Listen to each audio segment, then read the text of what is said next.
Hi you guys, welcome back to Jolie Knots. I'm Crystal. Today I'm going to share with you one of my favorite slow rituals, how I catalog the books I read inside of my journal.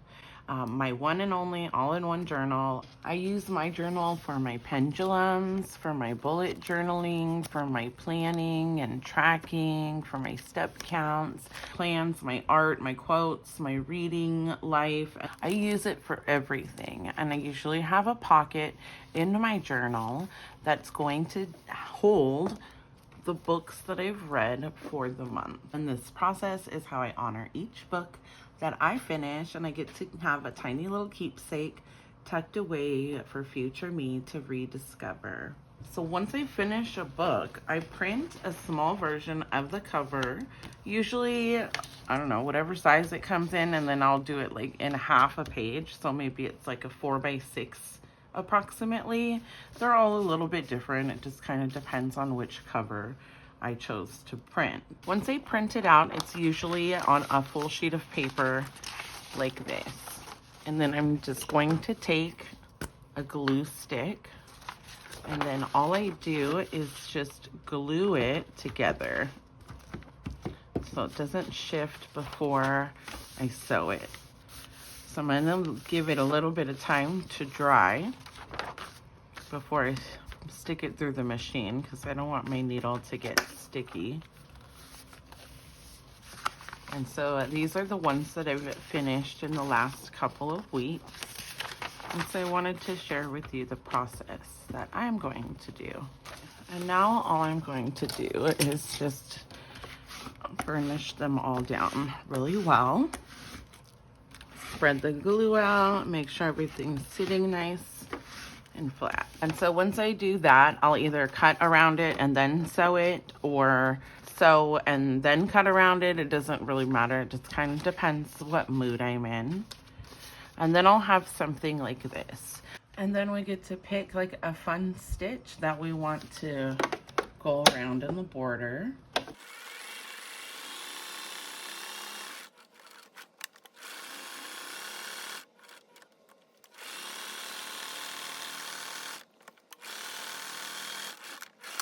And so there we have a fun little paper that's folded over, so it is a little bit thicker. It's like a little book cover.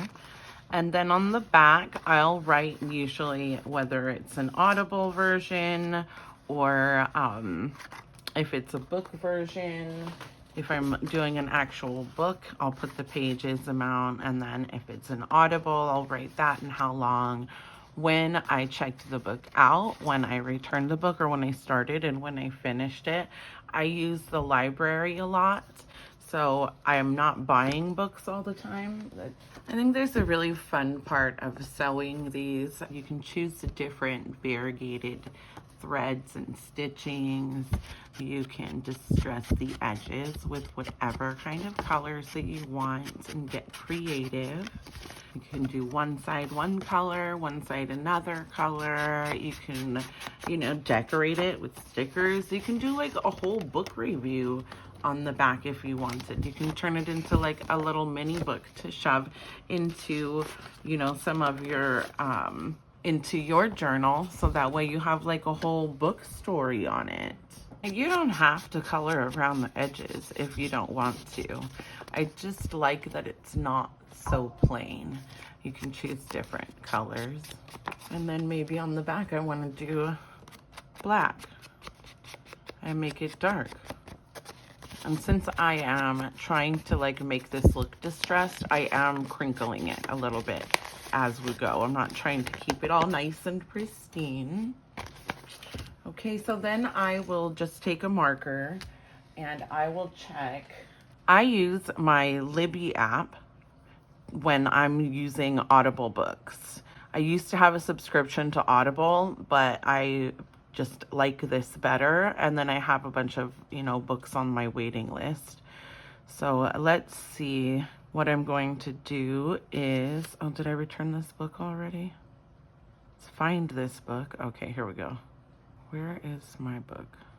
Oh, here we go. 10 hours. Okay. So I listened to the Audible version of this. And then I'm gonna put 5 stars, and then I'm gonna fill in what my thoughts were, or how many stars I would give it, and what my thoughts were. And then if I didn't have this written down already, I just go into my app and it will tell me, this is the second, not the first, this is the third time actually that I'm listening to this. But I didn't make this before. I didn't start doing that until after those.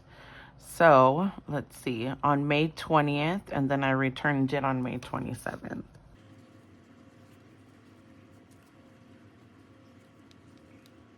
And then I'll write whatever my thoughts are, or the things that I want to remember the most, if I have any of that jotted down.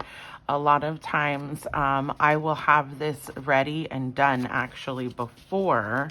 Like this one I haven't started yet. So I'll have this done and complete and ready, so that way I can use the back to like write down thoughts that I have, you know. Like for this one was a really short book, and I just put all of the laws of the universe. Same with this one, the laws of karma. And so that'll be it. I have even some that were like, I listened to half of it. It was written super biblically, hard for me to follow, super old-timey. I don't do very well with like period type writing, and it was really like old style. So even if I didn't finish the book, I'll at least, if I went through half, and still make my notes. And then I'll just have a cute little envelope or a sleeve to stick this into my journals. When you're adding your books to your journals, you can simply just tuck them into the pockets on your pages. You can turn them into like envelopes, kind of, if you wanted to leave it open and not closed. Maybe you could even turn your pages into an envelope. You know, glue this and this together, and then you have a space to tuck in anything. You can add them into your book however you like. Thank you guys so much for joining me. I hope that you enjoy the way that I catalog my books. I hope that it gives you some sort of idea to do the same thing with the ones that you listen to.